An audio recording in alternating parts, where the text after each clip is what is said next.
Hey, y'all know what time it is, man. Look, the defense had a hell of a day yesterday. Training camp is 2 days in. The Trapper Dive is starting up their Washington Commanders morning show. We finna break everything down. Wake that ass up. The Washington Commanders show starts up right now.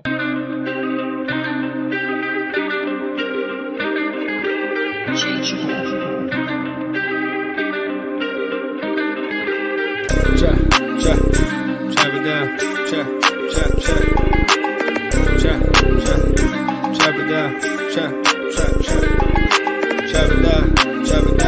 down. You gon' trap it down.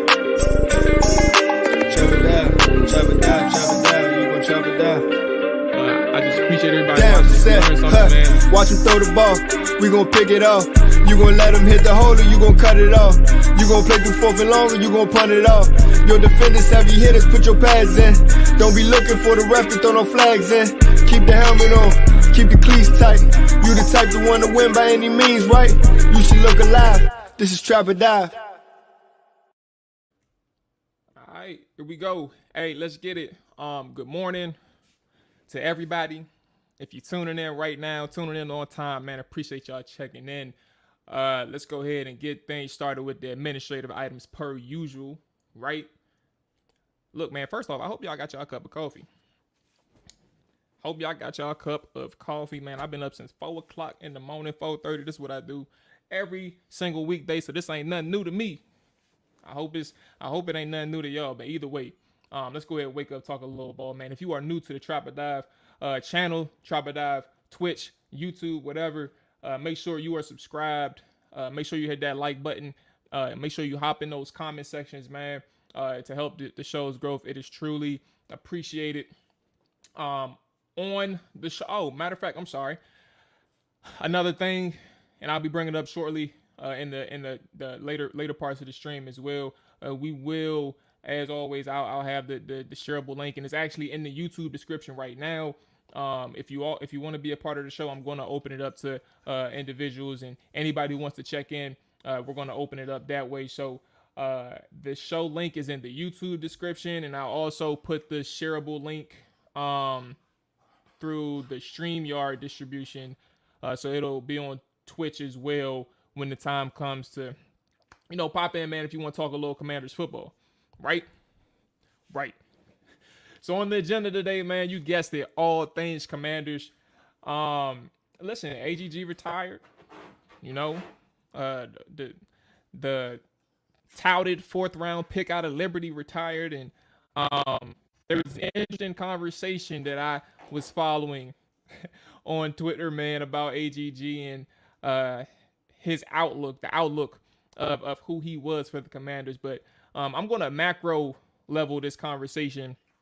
And while we talk about AGG retiring, we're also going to look back at that 2020 draft class altogether, because it ain't looking too good right now, right? Chase Young is the only savior. And, technically, Chase Young, AGG, they're the only saviors here for that draft class. But we're going to dig into it and go a little bit more in detail later today on the show. Several nuggets from training camp, man. You know what time it is. The defense dominated day 2. Hey, what's going on? Such a strange. Oh, hold on, wait. Let me go ahead and show that thing right quick. Appreciate you checking in. There you go, right here. It's such a strange pick. He wasn't even all that at Liberty.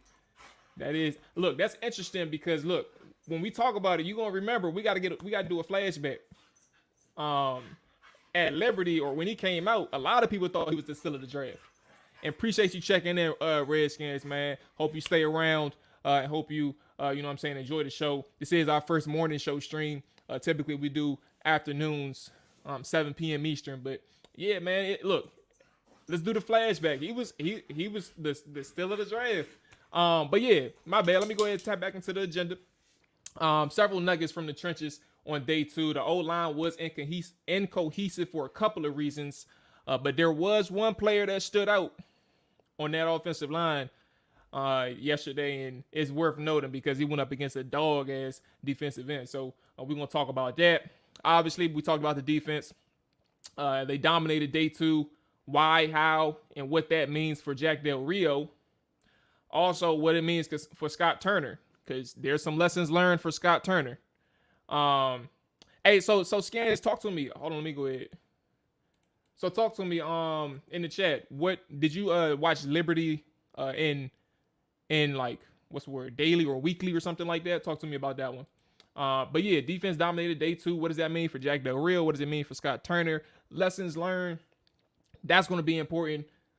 Then we got Coaches Speak. Coaches Speak is back full time again, man. We're going to get the quotes each and every day. We're going to dig into some of the coaches' quotes after practice, see if we can take anything away from that. Terry McLaurin also spoke. Bobby McCain also spoke as well in their pressers. We're going to talk some nuggets from there as well. And then we're going to close out with any other news and nuggets worth talking about. If we have time, we will dive into the fan attendance in Ashburn. That was a topic. I would say the least. That was a topic. So we're going to tap into that if we have time. It was quite the interesting setup of a picture that went viral, but not like a true. It wasn't a true full showing of the max attendance, even though the attendance itself still wasn't a lot. Okay, so he saw the house. He saw the stadium from his house, so he saw that. All right, so yeah, I mean, you're one in a million, right? Like in a good way. You were able to see it, and you know, that's actually a kudos to you because you were able to see it up close in person. But listen, man, look, I can't think of the draft analysts on the Draft Network. There was also some other people. You know, we'll go back in time. We'll go back in time, but I believe you. I have no reason not to believe you in terms of what you saw from them. So yeah, let's go ahead and get into it. Let's get into this lineup, man. Let's start with the training camp nuggets, man, and then we'll get into AGG down the road. So scouring, because I'm not at camp, unfortunately, and I can get into that all day. It's pretty frustrating not being at camp. I'm not gonna lie to you. You know, I used to cover the Commanders, and then policies changed. But scouring the news and nuggets of the day from multiple media members and people who had access to camp and access to practices. Let's talk about that defense dominating on day 2. I'll go through the nuggets first and foremost, and then get to some breakdown, some important things to talk about. Obviously, Kendall Fuller was a hot topic. People said that he made several plays for the defense that day, yesterday, with pass breakups, showcasing his natural play recognition, something that we always saw from Kendall Fuller. Forced an interception for Cole Holcomb, knocking the ball out of De'Ami Brown's hands to force that interception, to force that pop up, and Cole Holcomb took advantage of that. Jamin Davis nearly had an interception, but he had some buttered hands, right? You know what I'm saying? That jump slipped right out his fingertips as he was heading towards the sideline, so that was an issue. Bobby McCain, he had several pass breakups. I'm actually interested. I like the idea of Bobby McCain as Washington's single high safety, man. I love that. I love the idea of it, and him being back there full time can kind of create some favorable looks for Washington as we move forward. But had several pass breakups. Montez Sweat, Deron Payne constantly creating pressure. Montez Sweat got to chirping to the offensive coordinator. Told Scott Turner, or I don't know who he was talking to directly, but he told that offense, man, don't put no goddamn tight end on me. Shaka Tony won on several reps and one-on-ones, and William Bradley King had a pick 6. Okay, I mean, we hear the highlights, right? We hear the stats, but I think one of the few things that people aren't discussing, like, is the science, the how behind the defense getting it done. And enter Logan Poulsen. This is a guy I respect. For those who follow my channel on YouTube, you see the film breakdowns with him. I've had him on the channel multiple times. I love talking X's and O's. That's what I gravitate towards. That's what I'm attracted to in terms of understanding a team. And while, you know, it is important to understand the players, to constantly show its face and making plays in training camp, constantly making plays in training camp, it's also important to see how things are structured. because if you don't get to the structure, you're not going to be able to understand what's going to happen when the games come around. And I think the structure is important. I wouldn't say game plan. That's not fair for training camp. You don't really game plan in training camp. But I would like to see like how the teams, how the units practice and how they do their film studies, how they do their preps and installs is the word that I was thinking about. How they do that in training camps and how does it look on the field, and that's more important. So like I said, enter Logan Paulson, and Logan broke down how the defense won the day on their side, and that's what we want to tap into, right? We don't we get the players, right? We get that part. Okay, so there we go. All right, so let's get into it. How did the defense win the day yesterday? Who dominated, by the way? They dominated. So Jack Del Rio, and this is all, by the way, because I have to give credit as well. It's called let's see. What is it called? So simple. Take Command Podcast. Take Command Podcast. That's where Logan Paulson is on.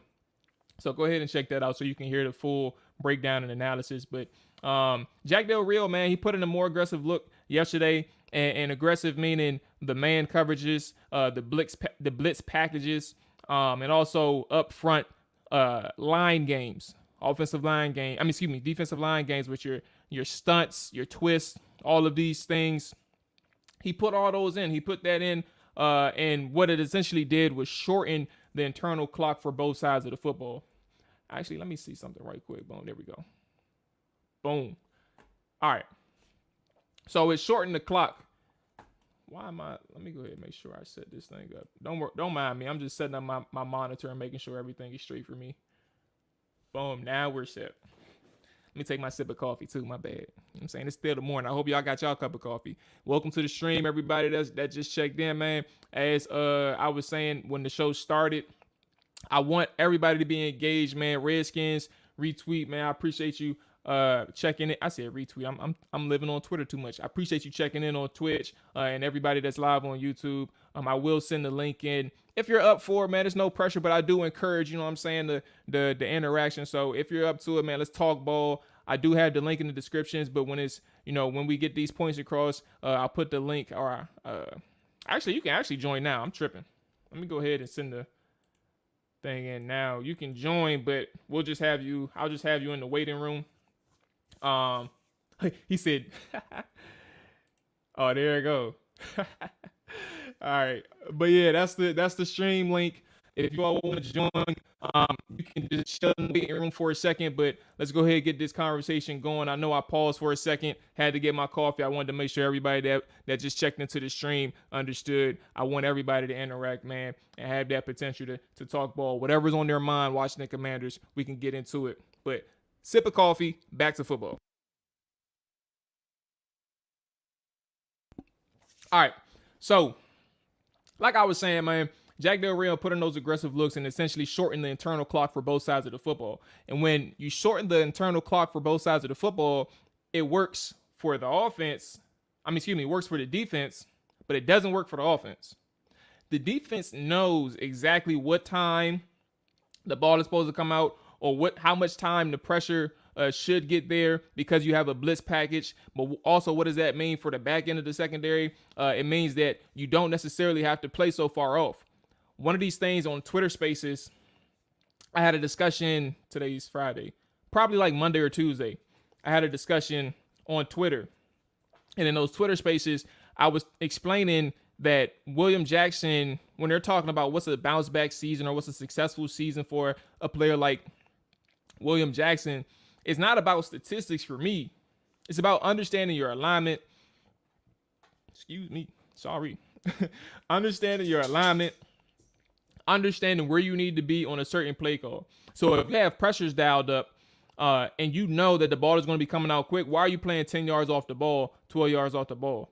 Now, I'm not necessarily saying that William Jackson did just that every single time, but I think the secondary is understanding of its coverage is what Logan Paulson is breaking down as well. When you understand your alignment, you understand what's going on up front, you know that the ball has to come out quick, so you can play aggressively. You can play more aggressive. You can get your hands on the receiver, and if you get beat over top, it's probably, obviously you don't want to get beat, but if you get beat over the top, it's not going to necessarily hurt you because the ball is going to be probably coming out later. So if you have a longer developing route, how's the ball going to get over top unless you get beat off the line? So like if you put a jam out there, you put your hands out there to press, and Terry McLaurin, and since we're talking about practice, is able to beat the jam off the break, and Carson Wentz sees that, it's a house call, right? But that's not always the case, and that's not how football always works. So you have to take that into account. You have to understand what that is. So with that being said, let's circle back to the pressure and the fronts, the coverage and the rush coverage and rush meshed well together from an execution standpoint. Man, the alignments were good, and the defense thrived as a collective because they knew how much time the offense would have. And when I mentioned William Jackson III and Terry, they actually matched up together apparently on quite a few occasions, man. And that was an effect on how William Jackson III was able to beat Terry on a couple of routes. On a couple of plays. Now, in a literal sense, he didn't necessarily beat him because it wasn't all but 2 seconds, right? Think about how long a blitz is going to take to get home. But if you win those initial 2 seconds, like I talked about, if you lose off the line, you lose in those first 2 seconds. But if you're able to win those first couple of seconds, then you win the rep essentially, because Carson Wentz wouldn't be able to look Terry's way. So that's a result. And when we talked about the highlights, when we talked about the stats, right, how Bobby McCain made plays, Jamin Davis nearly made a play, Montez Sweat was getting pressure, Deron Payne was getting pressure, Kendall Fuller making plays. Take all of that into account and understand that is how things happened. Jack Del Rio was able to put in information. He was able to put in packages to see how this defense was going to work against this offense. And you see the collective numbers and the collective results for a defense that played well on both the front end and the back end. And that is encouraging to see. We're going to get into the offense in a second, but let's talk about also, what does this mean for Jack Del Rio, right? Another coffee sip.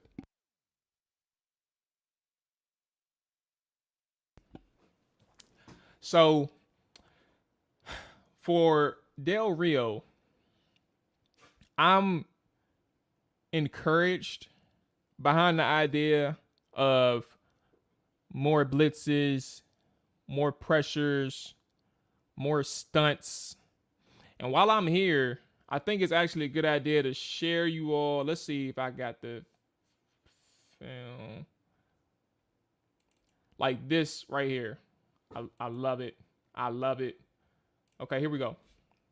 It's like Washington last year. There's been, for those who don't know or those who are new, I am a developing, I think that's fair to say, right? I am a developing film analyst. I'm not perfect by no means, but I did work my ass off to get to the point where I am today, and it'll keep growing. That's for those who don't know. If you know, you obviously seen the film breakdowns. If you don't know, check out the YouTube channel, see the film breakdowns and things like that. Back to this. I think one of the things when it comes to Washington, and we talk about the stunts and the pressures up front, this is their, I forgot the name of their package, but I think other people call it like 50 money. But I forgot what Washington calls it because it's not 50 and it's not money. But this is their 5-man front. Obviously, you see, I don't even know who that is on the left side, but you see Matt Ioannidis, Deron Payne, Jonathan Allen on the right. You have Montez Sweat. I think that's William Bradley King on the left side, right where Landon Collins is. But I think one of the bigger things with Washington last year, and when we talk about how Jack Del Rio was dialing things up, this actually stems back from, or stems back to training camp or OTAs and mini camp as well. Like he was dialing it up back then too. So, and this is all from reports of people who has been there, mainly the X's and O's people, right? But he was doing it back then too. So I think the idea and development developing how you can do things more or create pressure more is important. So when you have this 5-man front, and you're running stunts and you're running twits in this 5-man front, it's hard for the offensive line to really pick these up and have a true double team on one individual. Like, you have to play man on man. It also forces communication issues as well. I'm not going to sit here and say I saw 5-man pressures, or there was 5-man pressures in training camp yesterday, but here's what this looks like when it's executed well, and we'll run it back to show you what exactly happened. So when you have things like this and on your defensive line, and the prospects of Jack Del Rio being able to consistently provide these line games and to consistently provide pressure in 5-man fronts, sometimes it won't even show 5-man in terms of 5 defensive linemen. Typically, or occasionally is probably the safer word, he uses 4. But Jamin Davis, the linebacker, or Cole Holcomb would show up in that A gap as a 5-man look. And ultimately, sometimes they do rush and they play line games with the defensive line as well. So again, when you have these well-executed stunts, and if they can consistently do things like this, where you see John Allen and Daron Payne, those two are playing nose and tackle stunt. When you have Daron Payne loop off of a successful crash, like Jonathan Allen is doing right there, that is as perfect as it can get in terms of pressure. Everybody stayed in their rush path. They stayed in their gaps. Pressure was created on the edge on Winston's right side, our left, how we're looking at it. But Winston's right side, they were able to stay there. But with a successful loop where Payne had a free lane to the quarterback, all they had to do was find him and locate him. A win for Payne, but the play was made by Allen. So if you can continue instances in which, let me go ahead and stop. How do I stop sharing this? Just remove. There we go. If you can create instances like this that creates that pressure up front, and you're able to win off the line by sending those 4-mans or 5-mans, because you don't have to send 5 if you show 5. Chase Young, Montez Sweat, Cole Holcomb, Jamin Davis, they drop back in to coverage as well when you do 5-man looks, 5-man pressure looks. So you don't have to always do it that way, but I love the idea in which Jack Del Rio was showing his hand in terms of aggression and trying to get that done early, because he wants to see how they're communicating and how things work on that side, just to see if they are able to do it and how it would look in terms from a front end and back end standpoint. And it turns out that they were able to successfully communicate. They were able to successfully go their alignment and how far off the ball they can play, or even how aggressive they can play, given that the front end is going to be sending some pressure looks and some line games as well to confuse that offensive line. Now for Scott Turner, as we transition to the other side of the ball, coffee sip.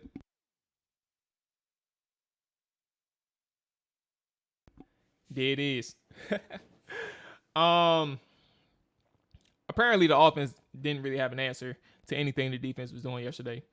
And again, according to Logan Paulson, he mentioned about installs, right? The first couple of days aren't necessarily anything difficult for a professional. Like, day 1 install is basic. Day 2 install is more advanced, but it's still basic relative to day 1 and day 2. So it's all just pretty basic, and this information should be communicated, and it also should just be generally known by the I forgot my background music, bro. I love me some music while I'm playing. While I'm talking. Let me go ahead and get my thing.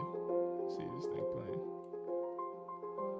Thank you. I just need something in my ears right quick. You know what I'm saying? Hopefully it ain't too loud. Let me go ahead and turn it down just a little bit. Okay.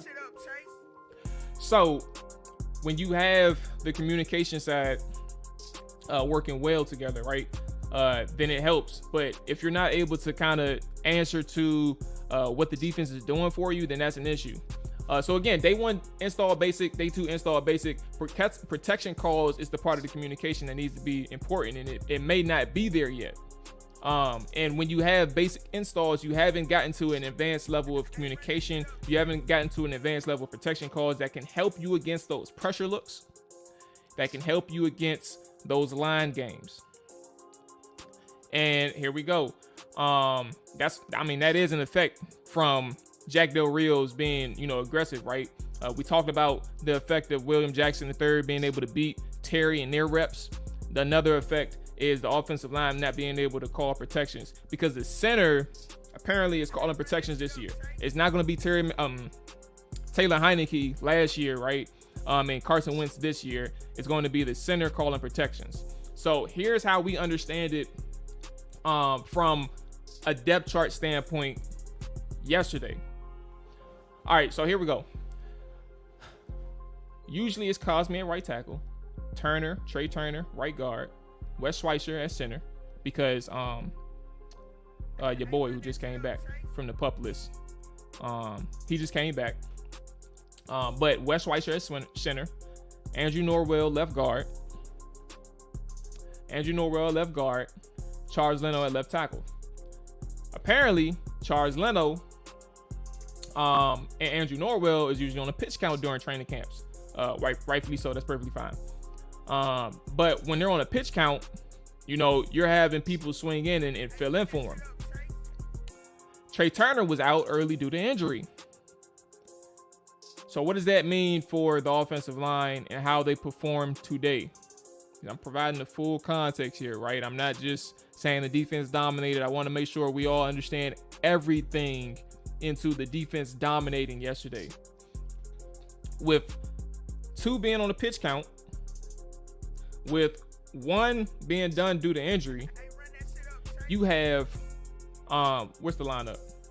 Keith Ishmael playing center. He's the 4th string center. You have Wes Schweitzer, who has played center throughout this entire offseason, at guard.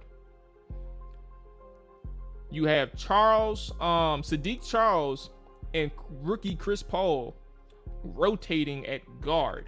Remember, both Leno and Norwell is on a pitch count. So the whole offensive line is in flux. And it also makes me wonder, who the hell is playing left tackle if Charles Leno is on a pitch count? I don't know. So this man said y'all left for something this morning. Oh Lord. That's my I'm laughing at my trainer. I go to training. I got a personal trainer. This man said he said one of my boys who come in on the morning on Friday said he set us up. So he talking a little shit this morning, but I'm real, bro. You can't fade me, bro. I get my workouts done. I'm a real dude. You know what I'm saying? But anyway, back to this. No more distractions. Again, with all of those pieces, like we mentioned, all of those different pieces being in other places, the offensive line is out of whack and it's constantly shuffling, and that's an issue. So understand, take into account when the offensive line is getting pressures and twists sent their way, how are they going to be able to communicate? How are they going to be able to pass things off? How are they going to be able to pre-call something before the snap? How are they going to be able to prepare for things like that before the snap? And that is probably the crux of the issue that we're getting into. The defense had a hell of a day. They executed. Everything went right their way. But the offensive line is also a huge component to why they were able to succeed defensively. So here we go. Outside of the offensive line, Wentz had a bad day. Outside of the one big play to Jahan Dotson, I call him J-Dot, downfield. He also had another big shot to Terry, but Terry dropped it. So I ain't counting no drops. So Wentz essentially had a bad day. It wasn't just him, but he's the starting quarterback. I think it was Cole Kelly had like 2 back-to-back picks to end the practice. That wasn't good. Taylor Heineke, I don't think he had a good day either, according to reports. So how does Scott Turner bounce back offensively, and how does his offense respond on day 3? Like, can he communicate from a coaching standpoint? Like, there's film sessions, there's breakdowns, there's meetings with the offense. How do they get things turned around in that phase of practicing and training camp? And will the offense from a collective be able to immediately show that they can pick up things on the field? That is important for day 3. It's not about necessarily dominating back, but it's also about responding. And I think that's the part that we have to understand about Scott Turner. The weeds of this entire thing. It's not about always the individual plays. Like, for example, J-Dot showed out, and I got tons of faith in J-Dot, right? I'm never going to sit here and say J-Dot can't necessarily do anything. Like, I love the prospects of J-Dot. But when you talk about like individual highlights, like Curtis Samuel, he had a highlight. Everybody's talking about that. Curtis Samuel juked fucking Benjamin St. Juste out of his shoes, apparently. And everybody was raving about that. Like a highlight. I think highlights are important to understand which players are showcasing their skills, but how is the collective unit playing together? And I think that's always important when you try to identify the true potential of a team, right? I'm not attracted by highlights. I love to see them, but that doesn't define my my outlook of a unit. So again, how does Scott Turner respond? How does the offense show that they're picking it up? The offensive unit. That offensive line, I think, is probably going to be roughly in the same area in terms of having a new center,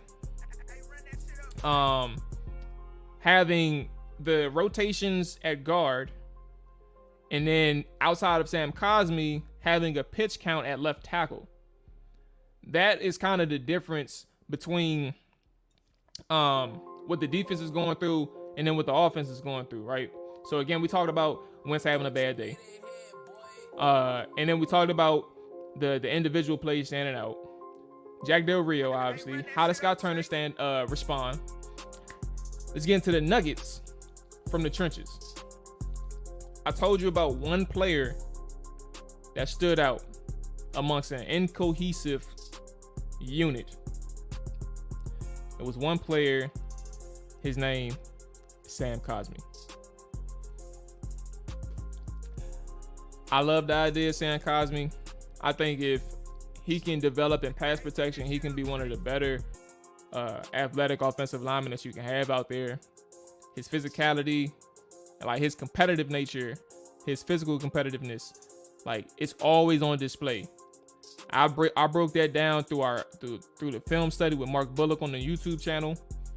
But when Sam Cosmi stands his ground against the one player or the one of the two players who dominated on day 2 in Montez Sweat, that is something worth noting. Sam Cosmi stood his ground against Montez Sweat on a day in which Montez dominated. I don't know, let me actually be more specific. I know one instance in which Cosmi lost, but it points back to the communication standpoint on the offensive line and how are they picking things up. I'm going to get into that in a second, right? But in terms of Cosmi by himself, I love the idea of what Cosmi is bringing to this offense in terms of his athletic nature, his physical competitiveness, his ability in the run game to create space for that running back on the right side of the ball.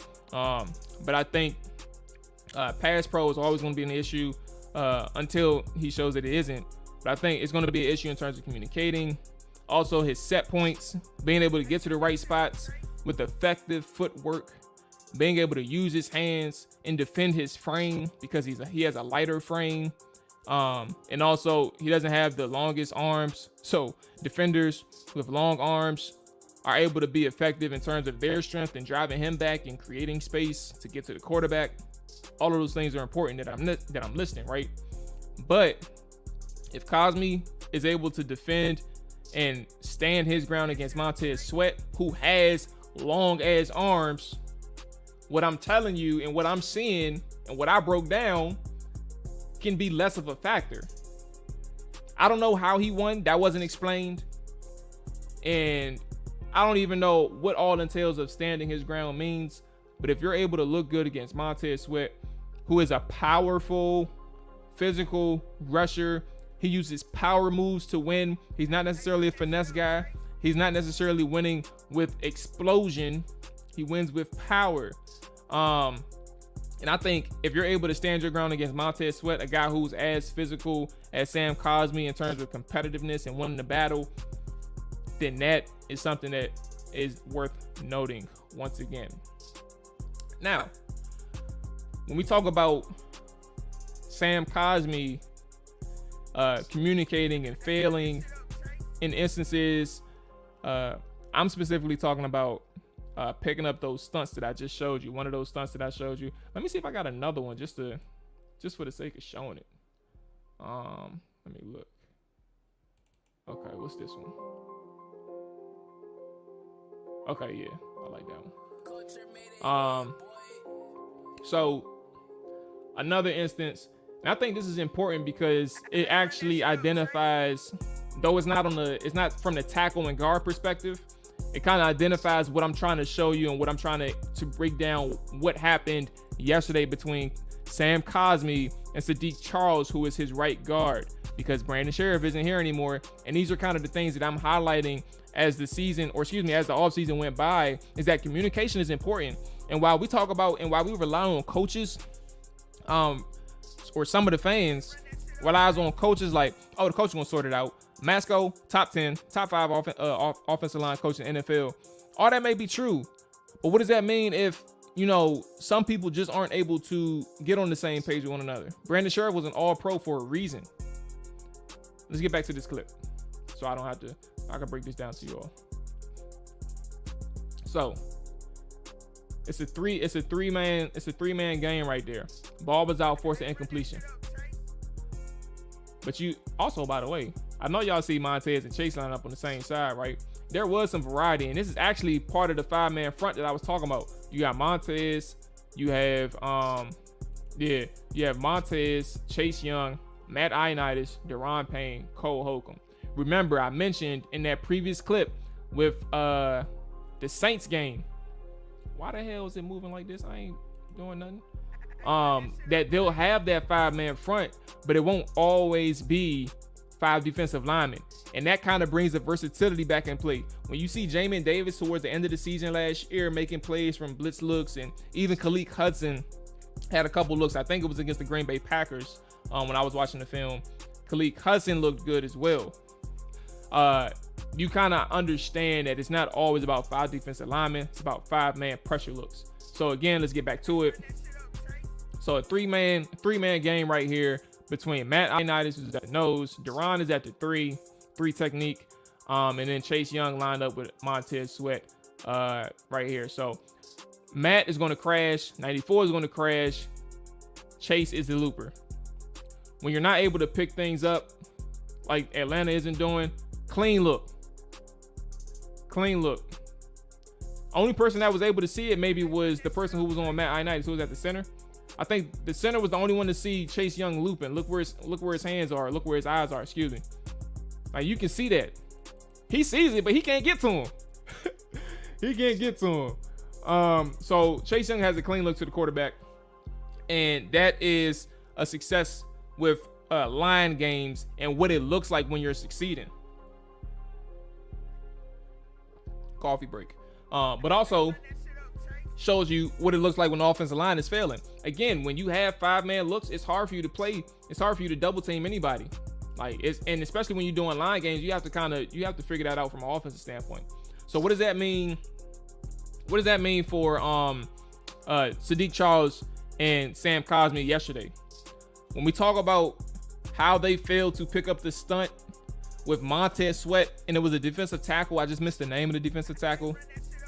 When that happens and you fail to pick up the stunts, that is the communication part. That is a coaching aspect, but also it is an indication on the players as well that they need to pick things up too.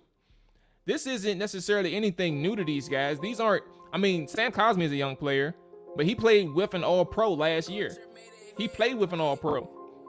So these are things that you have to kind of understand about how a loss in Brandon Sheriff can impact the side of the offensive line. He's an all-pro. Understand that. I'm just speaking the facts here. All-pro. But also think about the left side too. Andrew Norwell can be as good as he want to be, but how does Andrew Norwell play with Charles Leno? How does he play with Charles Leno? And the same thing on the right side. When Trey Turner comes back, I don't know what his status is. I'm gonna look it up in a second. But how does Trey Turner play with Sam Cosmi? Got to figure these things out. That's all I'm getting to. So yeah, that's what interior stunt looks like. But when you have a stunt on the left side or the right side, typically it's a tight end. A defensive end and a nose tackle, or defensive tackle doing the stunt game on the left side, and it's up to the guard and the tackle to successfully pass that off. So that's something to keep your eye on. Sam Cosmi stood his ground, had a dog-ass day against Montez Sweat, battled and competed all day. It was noticeable. In that same vein, when you talk about a collective unit, you have to understand communication is important, and that's kind of where we're getting at right there. Okay, so look, taking a break right sec, man. Understand, or we're going to get back to it in 2 seconds, but a reminder that if you are new to the Trapper Dive YouTube channel, Twitch channel, make sure you hit that subscribe button. It helps the show's growth. If you like the content, man, share. This is the first iteration of the Commanders Morning Show. Look, I stay up at 4:30 every day, man. Why not make some use out of it, right? Let's bring in the new 2022 NFL season, the Commanders season, in the right way, man. Let's have our morning fix of the Commanders. But yes, again, like, subscribe, take that time right now. We are taking a break so we can get this point across, and share it if you like the content, man. You know, it's not always easy for the younger YouTubers to get out there in that regard, right? So we got to get the word out there, and just one share makes things appreciated. And whichever way you want to share, you can share it to a friend. You can share it to your Twitter. You can share it on your Instagram. Whatever way you want to share it, it's whatever. But anyway, let's get back to it. I'm opening up the floor right now to the viewers, man. The StreamYard link, let me go ahead and put that thing in the chat again. Okay, there we go. The StreamYard link is in the description of the YouTube. It is also in the chat for the YouTube. It is also in the chat for the Twitch channel. Anything on your mind with the Commanders, we can talk about it. Anything that you want to talk about. What are you looking forward to the rest of camp? What are some things that popped out in your mind for training camp to this point? It don't have to be a player. It don't necessarily have to be a unit. It doesn't necessarily have to be a player. Like I mentioned, anything and everything that you want to talk about, the floor is open to you all. I will continue the conversation with some more situations that we popped out, man. OG DMV, appreciate you checking in. All good. I appreciate the comments, and you driving. So yeah, let this be the last comment from you, unless you had a red light. Unless you had a red light, then you could check back in. But yes, the floor is open to anybody and everybody. Let me see if. Okay. Okay, we're good. Let me go ahead and check a couple spaces right quick. Who is this? What the hell? I'm just catching up on some notifications right quick. I guess we all taking a break for a second, but I ain't gone nowhere just yet. Okay. All right, let's get it. Let's get back to it. Okay. So where am I at? Antonio Gandy Golden. AGG,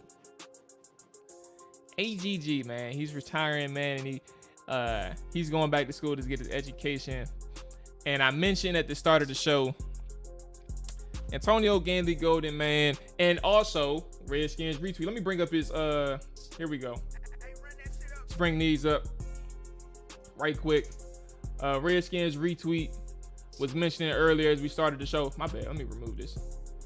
At the start of the show, thought it was such a strange pick. He wasn't even all that at Liberty.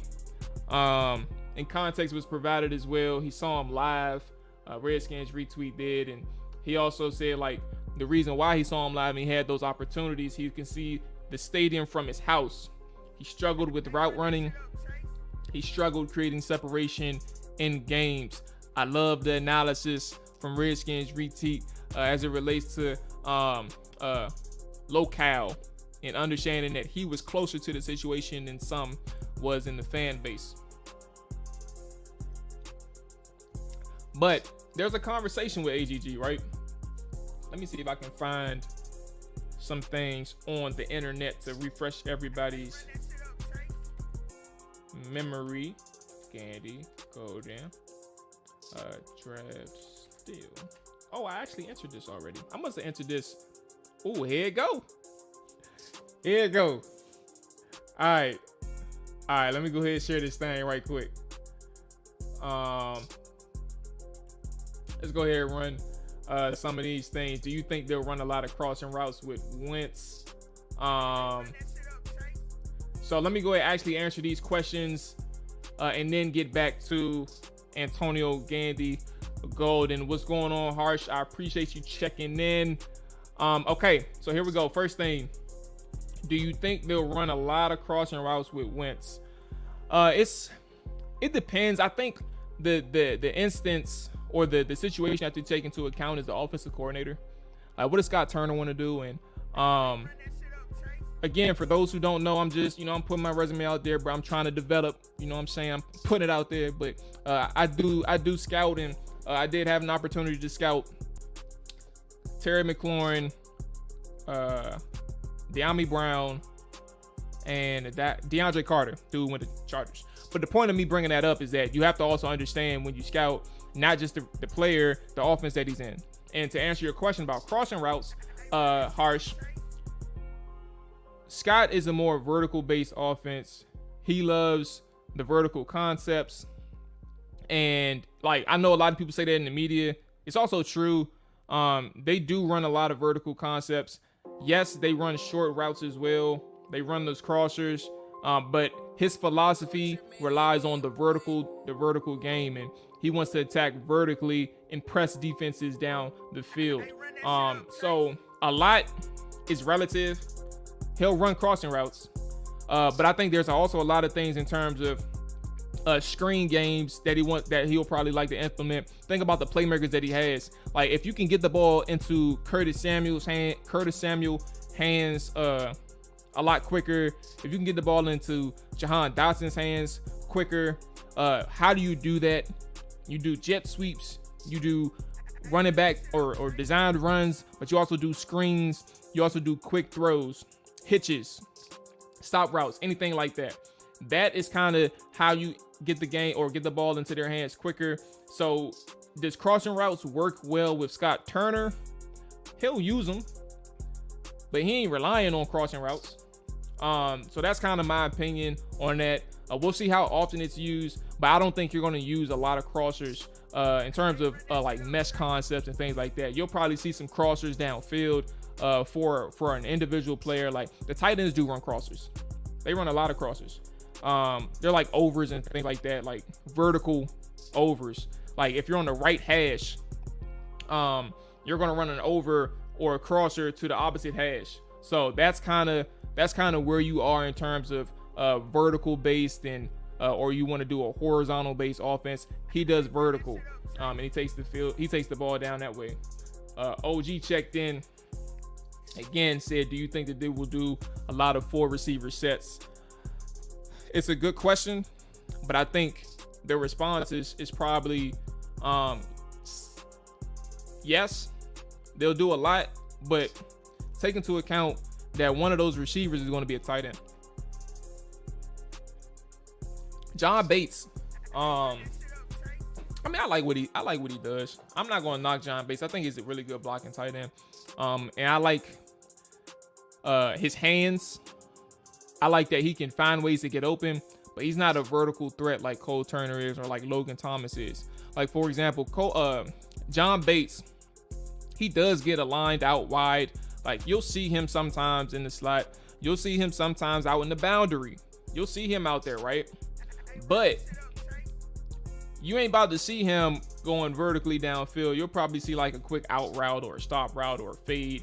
The fade is like a dummy route. You're just going upfield. But more importantly, when he's out on the boundary or he's not in line, he's blocking. He's a blocker on the edge. He's a perimeter blocker. But that's John Bates, and that's kind of what I want to transition to next when you ask about 4 receiver sets. Cole Turner, what's his name? Curtis Hodges. These are the tight ends, and I'm only naming those 2 because Logan Thomas is on the PUP list. So you have to take into account that Logan Thomas is going to be out, right? But those guys, Curtis Hodges, Cole Turner, are your vertical offensive guys. So no, when you ask, let me go ahead down so I see your comment. So no, it's not 4 receivers, 1 tight end. It's 3 receivers, 1 tight end. And a spread look. You have a 2x2, two receivers on one side of the offense, 2 receivers on the other side of the offense. 2 are receivers, 1 tight end, 1 receiver.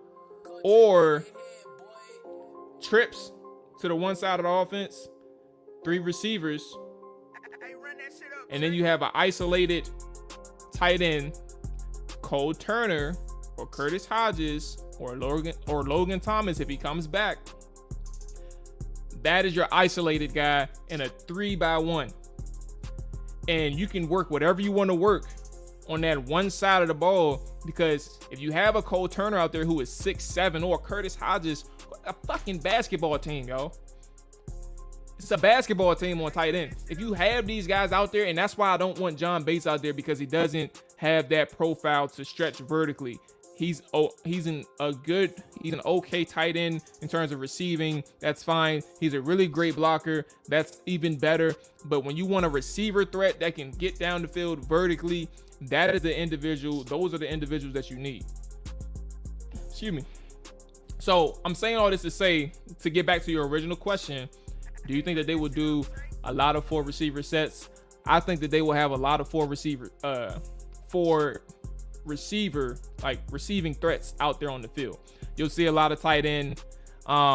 You'll see a lot of usage of those tight ends out there, and they won't hide it, because when you have matchups like that, think about who that is 6'7". I'm not saying that Curtis Hodges or Cole Turner is going to be a goddamn unstoppable Gronk or anything like that, but I'm talking about in terms of height and weight, who is going to be able to compete with a tight end like that in Cole Turner. That is a mismatch in itself. So you have to see how Cole Turner develops in this preseason and this training camp to kind of get to where you want to be for that. So I do think they'll use 4 receiver sets, but I also think that they'll use a lot of 3 receiver sets with a tight end on the field as well. A flex position who can be off the line scrimmage or out wide in a tight split. That is what you'll see a lot. And because you got to remember, J.D. McKissic is in the backfield, Antonio Gibson is in the backfield. You don't want to see a lot of empty sets and taking your running backs off the field. That's where we're getting into. Deontay checked in. What's going on, big dog? Welcome to the first iteration of the Commanders Morning Show. And while we have some people in here, I should have did this in the beginning of the show, but it's a good time to check in right now. Listen, the Commander Show, every Monday, every Wednesday, every Friday. This is the first show. This is the first Commander Show. But every Monday, every Wednesday, every Friday, 7 a.m. And I see you, big dog. I see you, James. Just checked in. I wish I can show it on the screen, but my boy Dragonfly Jones, man, checked in on Twitch with the 1-tier subscription, man. Appreciate you checking in, James. Hey, I didn't even know you was a Skins fan still. You know what I'm saying? I didn't know you was a Skins fan still. But nah, for sure, man. I appreciate you checking in, bruh. I can't wait to get the new duty, bruh, because I'm going to check. That didn't sound right. I'm talking to James. I'm talking about Call of Duty. That did not sound right.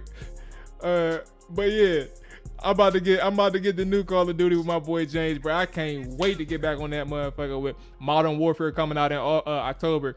Matter of fact, let me ask y'all, man, before I swing back to Antonio Gandy Golden, because that was the original thing, retiring. We're going to talk about Antonio Gandy Golden retiring. We're going to talk about that 2020 draft class altogether, because again, like I said in the beginning, the only person holding that thing up right now is Chase Young.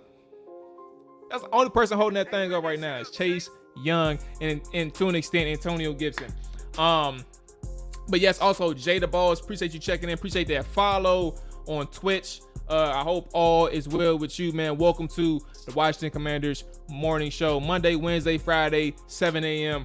But yeah, man, I can't wait to play that Call of Duty, bro. Let's get back to Antonio Gandy Golden. All right, so let me share my screen so we can talk about this. And back to my bad, let me bring these back up. Redskins retweet said that he knew, because he lives in the area, so he kind of knew already that Antonio Gandy Golden wasn't going to be all that. And Ron retrust, that's hilarious. All right, here we go. How do I share the screen? Boom. All right, let me make sure it's showing. All right, there we go. I definitely will, James. You already know that, player. You already know. Do I have to? How do I full screen this thing? Fuck it, y'all can read. Let me zoom in. I'm gonna just zoom in. That should work. Did it work? Yeah, there you go. There you go. All right, back out. All right, let's get into it. But y'all see it already.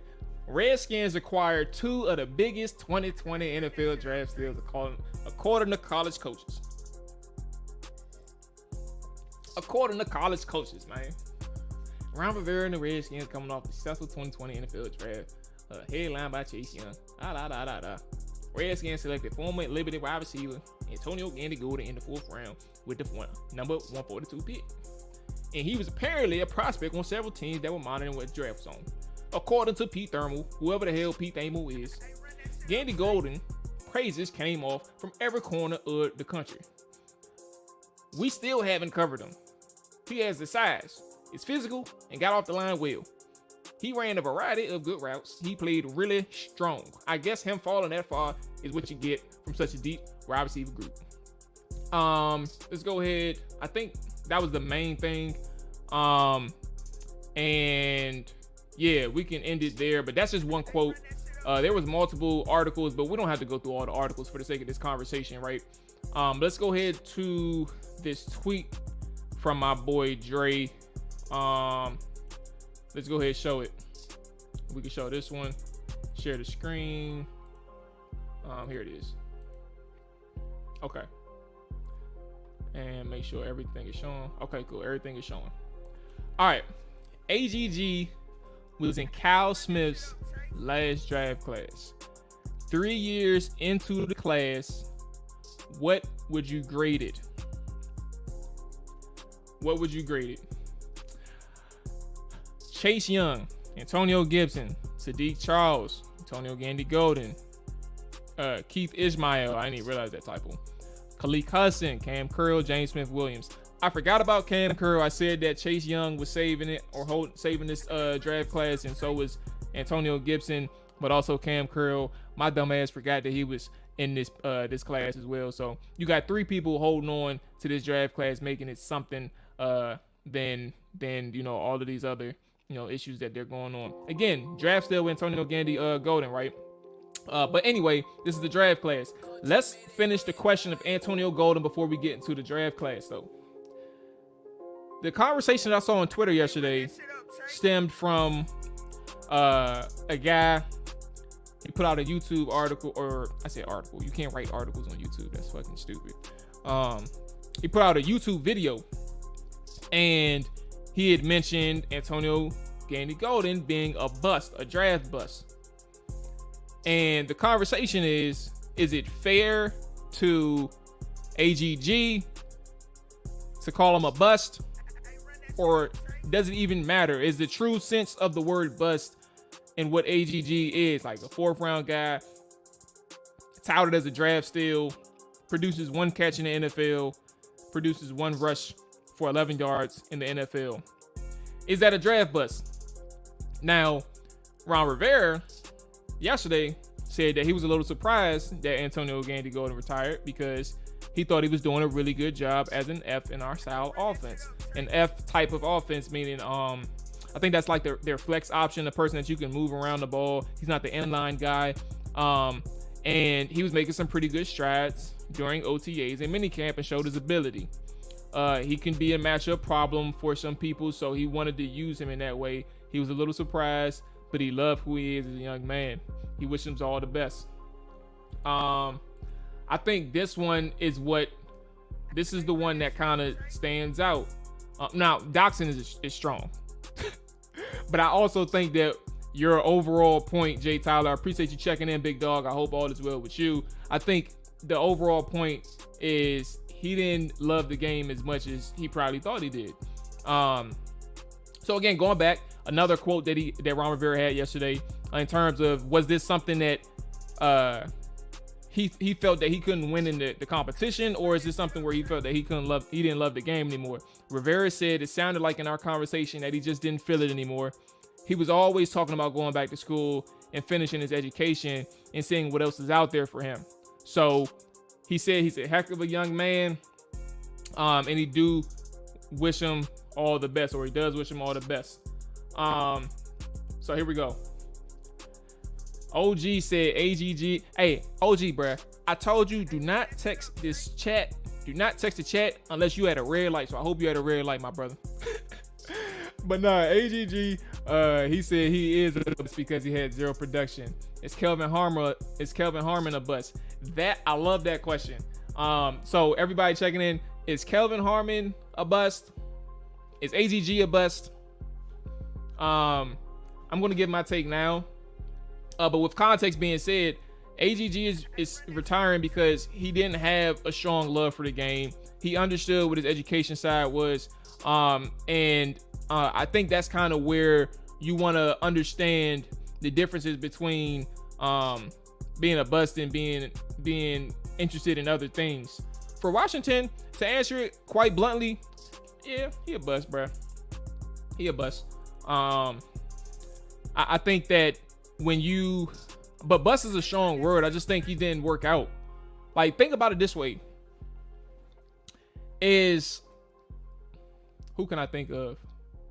This is gonna actually take some time, so I don't want to waste people's time with this thought. I'll just be more broad in this comparison.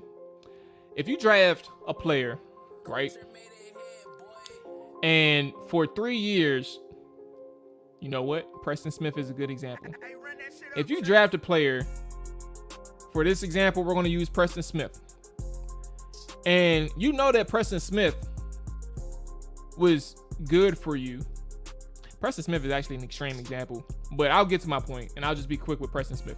If you were Preston Smith, and you know for all of his time in Washington that Preston Smith underperformed, you knew he was a good player, but he underperformed, and he goes to Green Bay, and now all of a sudden he a dog ass edge rusher, and you like Washington, you use him right, or why couldn't he do this in Washington? All of these things, right? Why couldn't he do all these things, right? I think that goes to show, like, you have to take into account everything that's going on for context, what he's doing when he was drafted, what the coaches want him to do. Does that fit what he wants to do? All of these other things, or does it fit what he can do, not what he wants to do? Because it doesn't matter what you want to do. Can he do what the coaches are asking him to do schematically? And how does it work for that player? How does that translate to the field? And that's where I wanted to bring in that situation. I know Preston is extreme when we're talking about Antonio Gandy Golden, who didn't produce a lick of anything. He also dealt with a bad hamstring or something like that his rookie season or something. But my whole point is, imagine if there was circumstances in which Antonio Gandy Golden was struggling because he wasn't being used properly. Would you call him a bust then? To Jay Tyler's point, can you really call a 4th round pick a bust? Yes. But I don't think to the level in which you can call a 1st rounder a bust. Like, it's harder to find, like, the 1st round picks, the 2nd round picks. Those are the people in which you get the top cream of the crop talent. Anything after that is a crapshoot. The draft overall is a crapshoot. But when you go later on, third rounders, fourth rounders, fifth rounders on beyond, you have to hope and pray to God that you hit. Like, that's what you got to hope for. So bust is a strong word. I don't agree with the term bust in itself, but I do think it was a failure because you have to take into account the other options that was on the board. And I'm not going to sit here and lie to you and tell you that I knew everybody on the board, and I'm not going to go back to that draft class, right? But you have to take into account all the other people on the board, and they went with a small school receiver. That's another thing. They went with a small school receiver when you could have went bigger school, more exposures to top tier talent on the other side of the ball and how they can work out in your offense. So that's another thing that you have to take into account. He was a failure of a draft pick, not a person. You know, he has a plan. I actually appreciate the fact that he has a plan and he's going back to school, bro. He's not just quitting because he's quitting. He's going back to school and he's doing his own thing. But for Washington, failure of a draft pick because it wasn't working out before he retired. He had to convert to tight end and he had to compete against like 6 other tight ends. And that was an issue as well. So like, was it really going to work out? They're trying to salvage the draft pick that they have and try to figure out what works best for him. And according to Ron, he was doing okay. Rivera was doing just fine.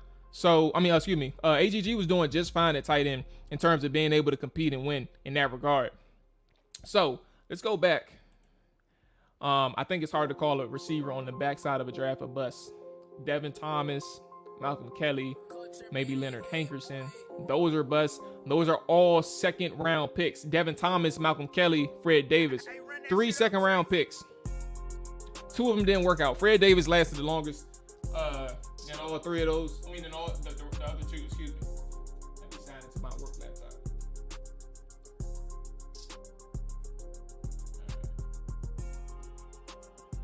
Hold on, there we go. Okay. So, yeah, like it's hard to call a 4th round receiver a bust. Like, it just didn't work out. And I think that's all it is, bro. It didn't work out for Washington. When you hit and miss, that's all it is. But I think the nuance of this conversation is that AGG was specifically touted a draft steal along with Antonio Gibson. Antonio Gibson is apparently working out to a degree, but AGG just didn't. So that's kind of where you have to take all those things into account. 3 starters from that draft, and Khalid Cusson getting the rep this year. Not a bad class. Hey, last year we thought Khalid was going to be that Buffalo nickel role, and preseason showed us that he wasn't there just yet. So let's take all those things into account as well. So hopefully Khalid continues to develop, but also backups are still good too. Like if you're a functional backup in the NFL, I think that's good. Keith Ismail, 4th stringer. He played last year.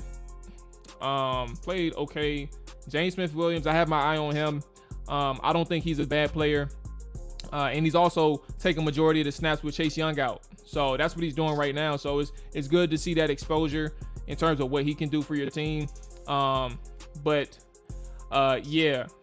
And thank you for changing the conversation away from changing from AGG by itself. Because this was the crux of the issue, or the crux of the conversation is this 2020 draft class. Like, all right, put it this way. Grade. We're not even going to do a scale. It's 3 years. What are you grading that draft class? Who is this? That's funny as hell. What would you grade that draft class? I'm gonna say right now,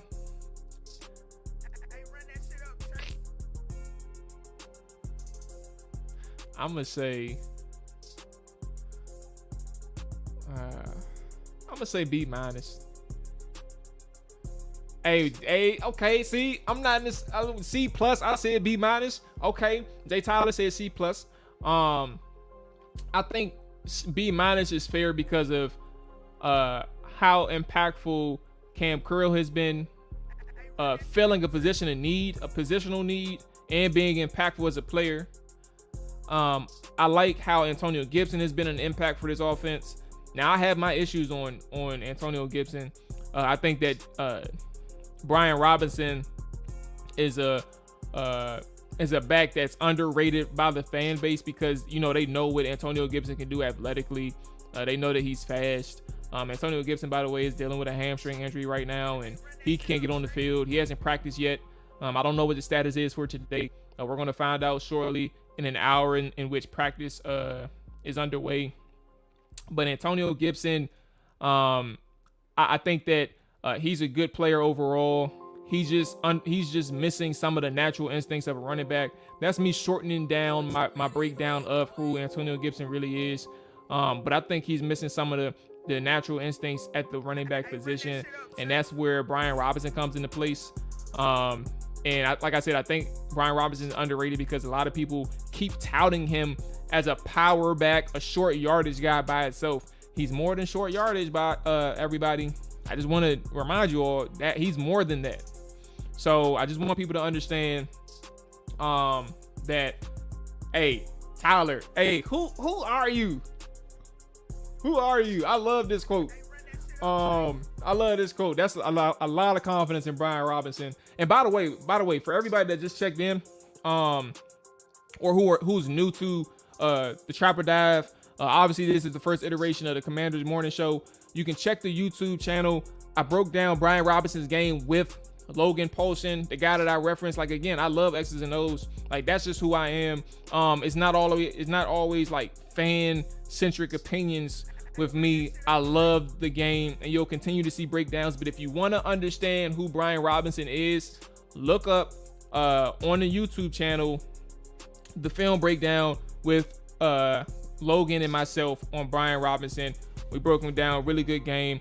I love his vision in inside zone, understanding the gap assignments, but also I love his pass blocking. He can be a versatile weapon for the offense in terms of being able to stay in and pass pro, but also making plays, small plays that people think that it's an offensive line making it, but no, it's him being able to instinctively make plays for himself.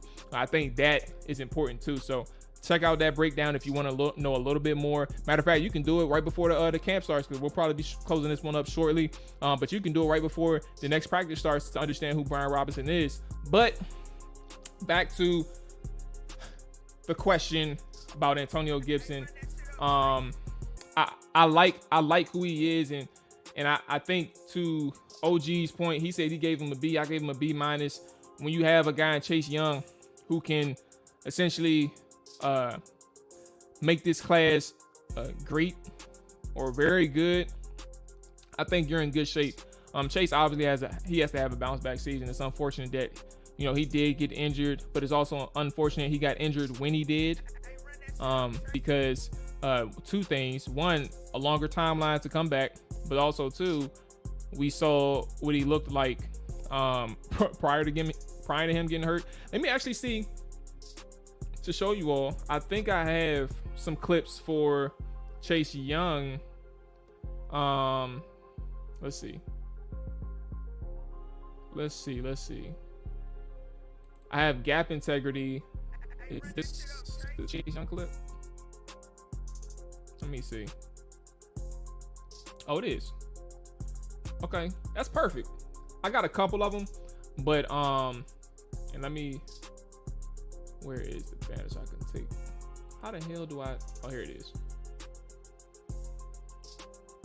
Hold on 1 second. Here we go. Okay. So gap integrity. Chase Young, obviously 1.5 sacks last year in like 7 or 8 games. Remember, everybody, before he got hurt, he wasn't hurt. He was a relatively healthy individual. Like, it wasn't that he was struggling because of health. He was struggling. And this is also other people too, right? And this may be a good time. If you all want to see, matter of fact, we got some people in here. If you want to see some of the other issues among the defensive line, let me know. We can take the time out to break it down right now. Or at least I can show you all. We're not going to go into like full breakdowns of everything, but I can show you all some examples, right? Like, one example I'm about to show you right now is the Chase Young gap integrity issue. But it also wasn't just him. It was a few other people as well. So OG is here for the breakdowns. Okay, so here we go. We can understand this thing. Where is the tight end? This is backside one, over front. You have an over front between 96, I think that is James Smith, John Allen, Matt Ioannidis. He's playing the backside one technique, and then you have Chase Young out on the edge playing the 5 technique, which is essentially, you see, C gap responsibility against, because imagine if a tight end was out there, he would have that C gap, and he has to maintain that gap. For those who don't know, Jack Del Rio is all about his defensive philosophy. His whole front is a one gap scheme. That's what that is. So when you have a one gap scheme, it's obviously, for those who don't know, you have to maintain and hold and penetrate that one gap that you're responsible for. You can't play outside of that. So if you were like John Allen in this sense, who was playing somewhat of a 2, I believe, I can't tell entirely if he's supposed to be in that 3 tech. I'm not sure. But if you're playing that 2 technique, or if you're playing anything over top of the head of the offensive lineman, you have 2 gaps. You have that gap to your left. You have that gap to your right. So for John Allen, if he is lining up on that 2 tech, he has that A gap look, which is the gap where the center is and the guard is, and then you have that B gap where the guard is and the tackle is. And where Jamin is lined up, based on his alignment, he's reacting off of John Allen. So if this was a run play, which this is because we kind of ran it already, and this is a run play, Jamin Davis' responsibility is to fill whichever gap that John Allen doesn't take. So at the snap, if John Allen, and I haven't played it yet because the play is on Chase Young's side, so I just want to kind of break down what we're showing at first. But if John Allen is to penetrate the B gap, which is on his right side, Jamin Davis occupies the A gap. Depends on where the play is run.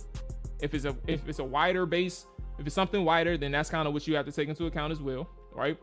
But that's kind of how that works up front. They're running an under front right now, and Chase Young's responsibility, because we're going back to Chase, is he's playing the 5 tech, so he has a C gap. And this is one example of what gap integrity is all about. And for Chase Young right here, we'll break it down.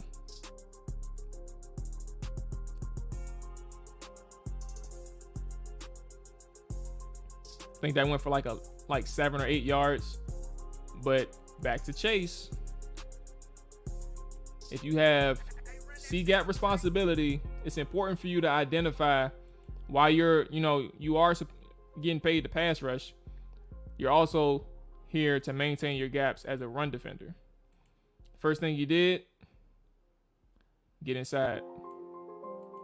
Why the hell would the tackle care about what you're doing if he's pulling? He's going to let you go. Go ahead, do your thing. So now, with the tackle pulling, the guard is responsible for picking up Chase Young, whoever's declaring first, because the center has the nearest threat to him, and the center's nearest threat is Matt Ioannidis. He's not worried. So with the guard being unblocked, in theory, he would climb to Cole Holcomb. That's in theory. If Chase Young maintained his gap, the guard would climb to Cole Holcomb, and Cole Holcomb will have to make a play to beat him. But he goes inside. First thing he does is go inside, so the guard picks him up. Now, you're not maintaining, because you're not maintaining that securing that perimeter, you're not forcing the ball to go back inside. Cole Holcomb is on the outside.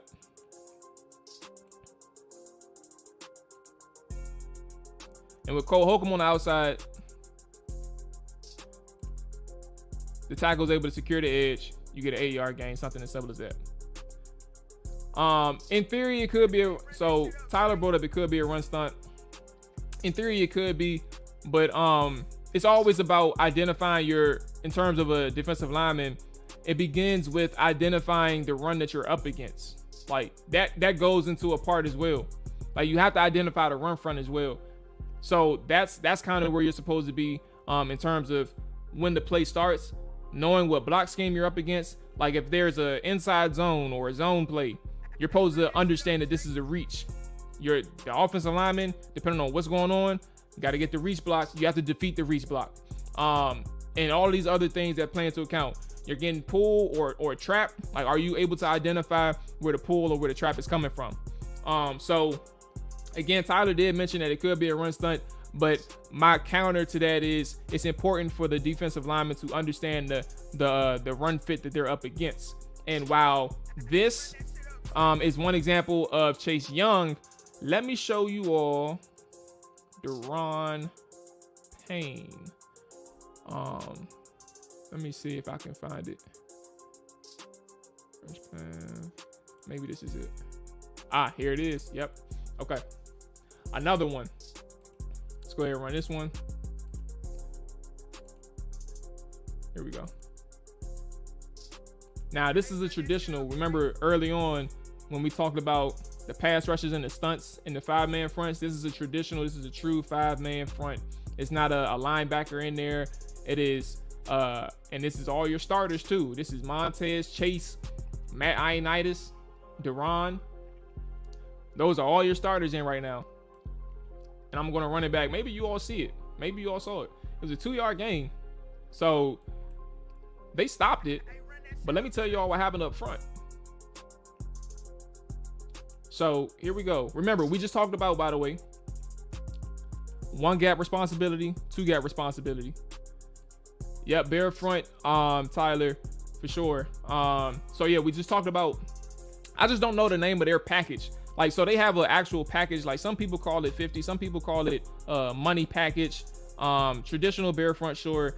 But when I remember, whenever I can remember the name of Washington's front, I'll bring it back up in another stream. But here we go. Remember, 1 gap responsibilities, 2 gap responsibilities. Deron Payne, look at the nose, and this is kind of why they want him to play more out wide. They don't really want him playing on the nose, and that's where Phidarian Mathis comes in. For those of you all who understand or tried to understand why they picked Phidarian, it's not all about Deron, but when you play the nose, you have to have a little bit more selflessness. You have to have understanding and a certain level of quickness and strength to maintain anything like hold up against double teams, anchor up, stalemate, all those things. That's what Phidarian can do. Let's go back to Deron Payne right quick. So when I talked about the type of blocks you're up against, look at this offensive lineman right now. Yep, you got a 0 tech. You got a 0 tech, and you got 2 threes. And then you got your edge rushers trying to secure the edge and defend the edge. But right now you have an outside zone, and everybody is reach blocking. The offensive lineman in particular. And then you got a backside cut block on Chase Young. Oh, actually, he climbed. And it's actually smart, since it's backside, you're going to climb anyway. All right. So, look at 93. John Allen. See? Now, I know I paused for a second. I shouldn't even have said see. The important part, and when I say identifying the run that you're up against, do whatever you need to do to defeat it, but you have to play your gap. You have to play your gap. You can't abandon your gap. John is defeating it. The other guy isn't able to really keep up with him. John Allen is showing the lateral ability to maintain his gap, staying tall against the block, but also pursue the ball carrier, find the ball carrier, pursue the ball carrier. Cole Holcomb made this play, Kendall Fuller made this play, and John Allen made this play. But if there was an inside zone, if there was a mid zone, let's circle back to Deron. Deron has a double A gap responsibility. He has an A gap to his right side. He has an A gap to his left side. You cannot do that. And in theory, he knocked Matt Ioannidis, who understood the run front that he was up against. He cut Matt Ioannidis off. So that entire A gap, if this was a mid zone or an inside zone, look where the A gap is. It's gone. It's vacated. It's completely vacated. It's right there. Completely vacated. Matt Ioannidis couldn't even get to the ball either. So in theory, if this was, and I said it was an outside zone, but I mean, it was a zone run scheme. It was just a toss with a zone run scheme. But that entire A gap is vacated now because Payne wasn't able to stay within the scheme and wanted to make a play. Now he's out of position. So what am I saying with all these things? What am I saying with all these things when I talk about these plays and gap responsibility? Ron Rivera said it often last year. We weren't mature enough. He said that we weren't mature enough. We have to develop our maturity, and it showed itself throughout the season. It was not just Chase Young. Matt Ioannidis did it too, which is a reason why I'm not sweating Matt Ioannidis leaving. But Matt Ioannidis did it too. Deron Payne is still on this team, but I just showed you an example. One example, I have several, in which Deron Payne stepped out of his gaps as well without responsibility. So it was Chase Young, Montez Sweat sometimes. John Allen was probably the only one who really understood what team is all about. And that's another reason why Big Phil Mathis, that's another reason why I like the idea of him so much, and what he can bring to this defense. He can bring stability. He can bring a selflessness nature. He knows the run responsibility. He has the maturity already to play for his teammates and make plays in the process. That's why I love the idea and the prospects of Phidarian Mathis. I don't know why I keep thinking of Matt Ioannidis. So there's that. Again, I'll take a quick break and we'll get into the coaches speak, the players speak. We have 8:26 practice is starting in about 35 minutes. Just a reminder for everybody, if you are new to the Trapper Dive, man, make sure you hit that follow button on Twitch. Make sure you hit that subscribe button on YouTube. It helps the show's growth. It is appreciated. Again, I'm opening up the floor again. I'll send the invite out for any topic that you all want to discuss. And we'll open the floor in that way. You can check the YouTube description. And the StreamYard link will be in there. Twitch link, I just put it in there in the channel, in the chat. But we can tap any conversations you want to, anything Commanders, we can talk about it. But also, again, if you are new to the channel, if you are new to Trapper Dive, this is the Commanders Morning Show, Monday, Wednesday, Friday, starting at 7 a.m. I will be here on Twitch, and I will be here on YouTube, talking all the latest Commanders news and updates. And if this thing keeps going, I'll be around in the regular season as well. That is the plan, but we'll see how things continue to go in terms of just schedule wise and being able to get this thing pushed out. But yes, if you like it, share it, man. Hit that like button and share. It don't even have to be to the world, man. If you got a friend that loves Commanders Talk, share this channel. We're trying to grow. It's not that easy on YouTube with so much content, but if you believe in or like what you're seeing, it takes 2 seconds to do that. But yes, back to the show. Okay, where we just broke down AGG. Let's get into the coaches speak. Don't forget your Mega Million tickets tonight. And you know what's crazy about the Mega Millions too? Bro, I used to play that shit so heavily. When was that? I left GOJ 2017, like 2017, 2016. At one point, that joint reached the 1 billion, and I was playing that. I was playing that shit like at least 6 months that year. Not necessarily the one where the pot reached 1 billion, but just because I just wanted to see if I can win something. The most I won was like $20, not 20,000. But the most I won was like $20, and I remember this is the first time where Mega Millions, or maybe the Powerball, I don't remember which one, had reached the amount that it reached before. So everybody was talking about it. Everybody was discussing it nonstop. At work, we were thinking about what we can do with the money. Like, would you continue working? How would you do? All the conversations that's going on today. We were talking about all these things, bruh. And I worked at a store that did lottery that night. Ain't go home till 3 a.m. See, man. Like, bruh, up to like $1 billion. Nobody could stop talking about it, man. And the disappointment came when the next day, I don't even know how many tickets I bought. I probably bought like 5, 6. I ain't really go too hard. But the next day, bro, when I ain't win shit, I was so disappointed. I actually think that was my last time I ever played. And I'm so cognizant of what's going on today. And I'm thinking about playing just to scratch that itch. Like, you know what I'm saying? Can I do it?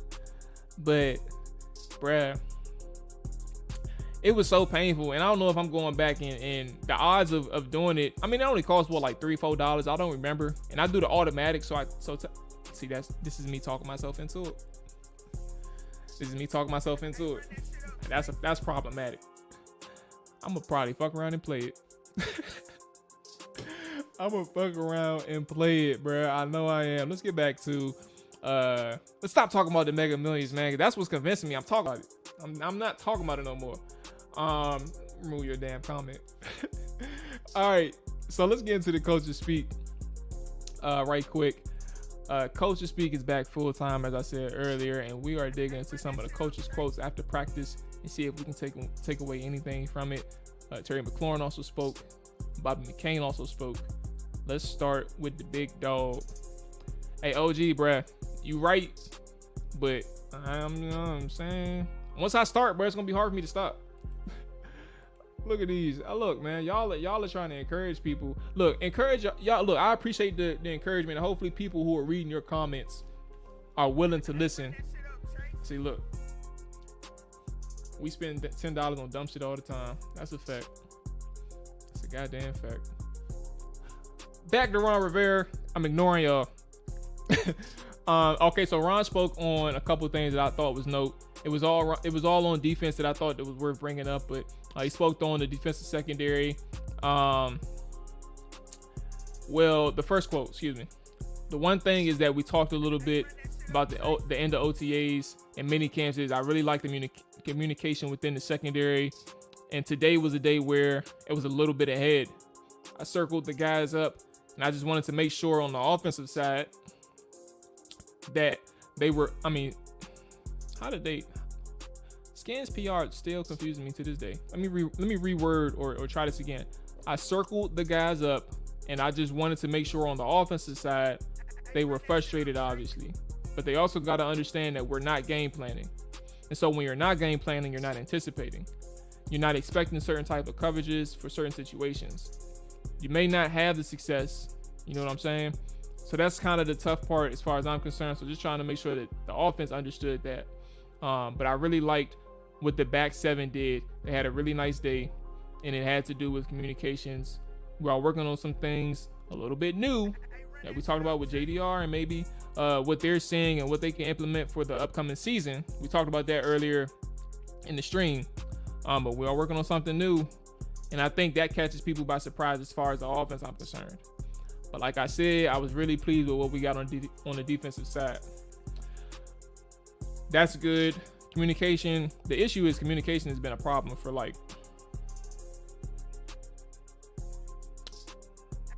10 years.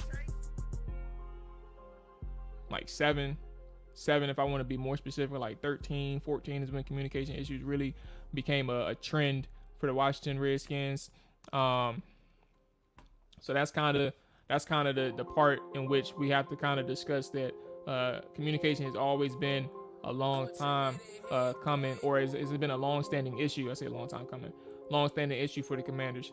Yes, sir, Alex. I appreciate you checking in, big dog. And welcome to the morning stream. Listen, I'll break it down for you. Alex is a frequent viewer and interactor. Yes. Monday, Wednesday, Friday, 7 a.m. Eastern, the Washington Commanders morning show. I will be here every Monday, every Wednesday, and Friday. Just talking shop, man. Whatever news, whatever updates, some conversations, whatever we got going on, we're going to break it down. We're going to talk about it. Yes, Monday, Wednesday, Friday, Washington Commanders morning show. We will be here. Okay. So, let's get back into it. Is the defense maturing? This was another conversation we actually just talked about. So I don't even have to talk about, what the issues was last year. But in terms of is the defense maturing, Ron Rivera said, he does think so. He really does. He thinks it's a very good sign. He thinks that Bobby McCain and Cam Curl right now are showing us their connection. Their ability to work together has been very solid. He also thinks that safeties Jeremy Reeves and Derek Forrest are two guys that are getting opportunities to be mixed in a little bit. And they've done a nice job as well. Now, I have heard good things about, this is me talking, that's end of the Ron quote. I have heard things about Derek Forrest and his ability to play within this defense. They say that he's playing fast, which is good. I think I didn't even know he ran a 4.4 flat. Like, I didn't even know that. Or 4.44, one of those. But hearing Derek Forrest being able to make plays and stand out to that degree to where he's recognized from the reporters and analysts, and then obviously getting a shout out from his coach, I think that's a good sign for Derek Forrest in year 2, because he was touted as like a special teams guy early on in his rookie season, and that he can contribute in special teams. But I don't think a lot of people actually knew him as a player on the defensive side of the football, including myself. I didn't know him. So hearing about Derek Forrest is a underrated possibility in terms of Buffalo nickel, or even playing the free spot. You know, we'll see how that goes. But I think Derek Forrest is a person that we should all keep our eye on moving forward. I like the idea of Derek Forrest, not only because he's a safety, but also because we're brothers. You know, he has the same last name as me, so that's my brother. I'm gonna just call him my brother. I don't care what y'all say. So I'm gonna just claim him, and just if he make play, I'm like, that's my brother. All right, deal with it, live with it. It's all good. On the defense responding from last year, let me see if I got this one right. Okay, on the defense responding from last year, let's see. He played a 2 high quarters D like Jax at U of Cincy. Okay, I appreciate that info, because I sure as hell, like I said, I didn't know him really. So that's good information. He played in 2 high quarters defense. All right, so here we go. Where I'm at. On the defense responding from last year. That's what it was. Okay, I was like, what is the context behind this? But he's saying bouncing back from last year in 2021, the issues that they had. So here we go. Rivera said, I think that they have, but I also want to praise the message that Coach Del Rio, and the staff are preaching. That's humility. Let's come in. Let's be humble. Let's earn it. Let's earn it the right way. And I really love that messaging. I sat in the defensive meetings yesterday and the day before and just listened. And I really appreciated that message to the guys, and they seem to be getting it. And so because of that, I think the focus now is, hey, let's just do our jobs and we'll go from there. We just did a mini film breakdown of doing our jobs with Daron Payne and Chase Young. And obviously we talked about Matt Ioannidis and Montez Sweat. But we seen that example of doing their job, or when doing their job goes wrong. But Del Rio is preaching one way, and I think he believes, Rivera specifically, I think that he believes that they are understanding the message, but humility is also important too, because we talked about, the sentiment from the unit, in that the unit thought, specifically the defensive line, 50 sack season. Chase Young, Montez Sweat, 50 or breaking the sack record. Excuse me, not 50 sack season. That's impossible. Breaking the sack record. All these other things in terms of how you can really be effective for that defense is important, and being effective in this defense is just doing your job. So no more predictions, no more I'm gonna do this, I'm gonna do that, individual accolades. If you focus on your job, who knows, maybe you even go further than what you anticipated with your individual accolades. Okay, catching up on 2 more people. Terry McLaurin had one quote that I thought it was interesting. It was on Jahan Dotson, the rookie, who had that incredible over-the-shoulder catch, and it also encompasses what he can bring to this offense, right? So let's get into Terry's quote on Jahan Dotson. Hold on 1 second. Until after week 6. Did I miss something? Talk to me, Alex, because I don't know if I missed something, or unless that's just the normal expectation. Talk to me about that one. In terms of Terry and J-Dot, I think when you're confident in your ability to catch the football, You know what I mean? I think you're confident or comfortable in a lot of situations. A lot of guys, sometimes you have a tough time tracking the ball downfield. Sometimes you may not be as sure of your hands in contested catch situations. But when you're a sure-handed guy like Jahan is, and has been up to this point, he has a lot of confidence when the ball does get into his vicinity. I think what he did on that is great. Remember the over the shoulder catch is what he's specifically talking about. I think what he did on that is great. The pass that he caught downfield is a lot of receivers may fade away from the football and let the ball get caught inside. And it gives the DB a chance to get his hand in there. So when you do trust your hands, like he does, he kept the defensive back in between him and the ball, and he caught it on his outside shoulder. He's really, he used really the good late.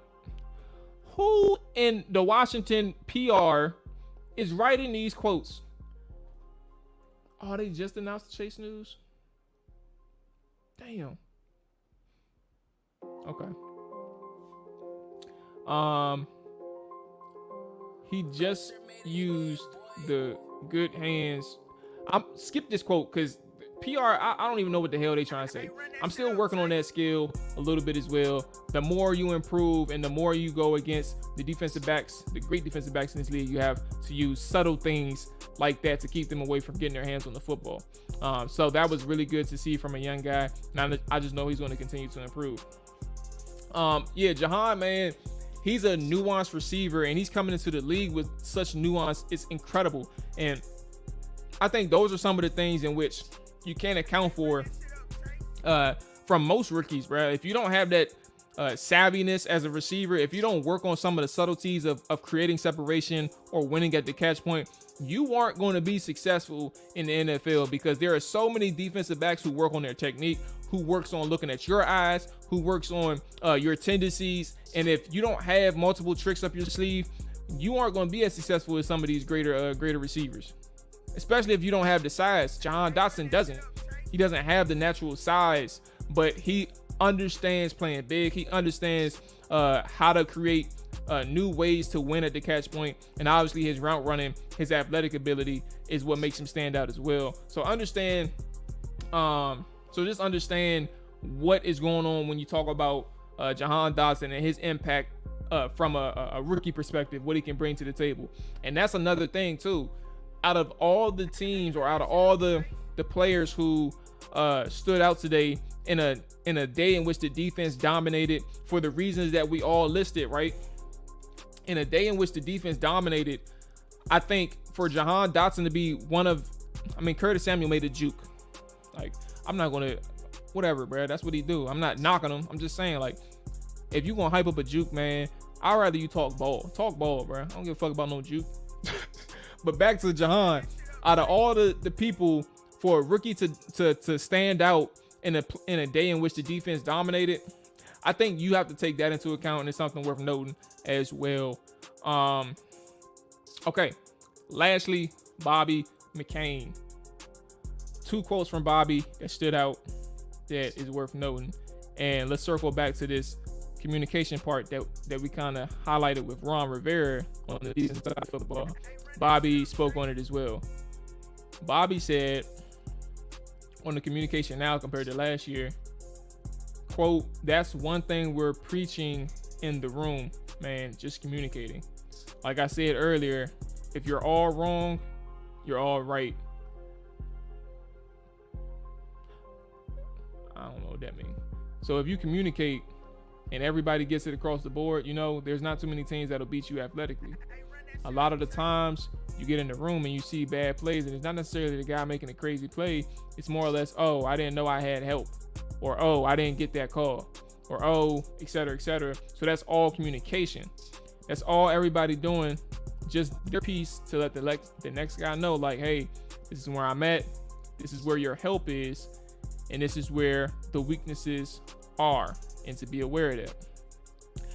Excellent response.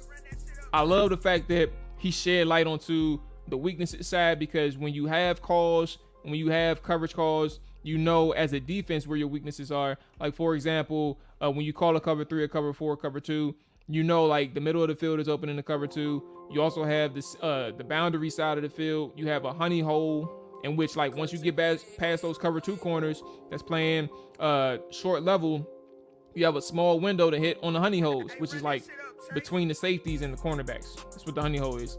Like, you have that opportunity.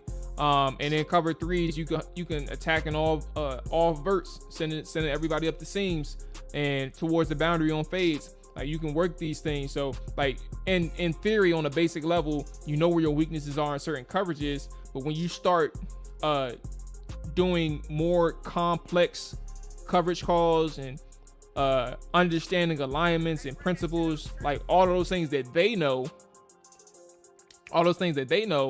that is where you understand the weaknesses are, and that has to be communicated against among everybody that's on the field at that one point in time. So it's good that Bobby shed light on that. It's good that he was able to kind of break that down. Now the next part is going to be about communicating and actually executing on a down out basis. And then the last thing, which I thought was pretty good, the younger players that are standing out to him. Here we go. Yeah, man, we got a good group. Ben St. Juste is looking good. Percy Butler coming along. Sip, also known as Christian Holmes, Jeremy Reeves, they're all coming along. We're looking good. It's day 2, so we do get the pads on. You know, things will speed up or slow down, and hopefully they don't slow down for you. And for them, obviously, they slow down for them. So I read that wrong. I'm tripping. Yeah, I'm about to say they should be slowing down. Yeah. So if things speed up, that's an issue. But if they slow down, obviously that's good. Yeah, I ain't read that wrong. So he said when they get the pads on, hopefully, things will slow down for them in a good way.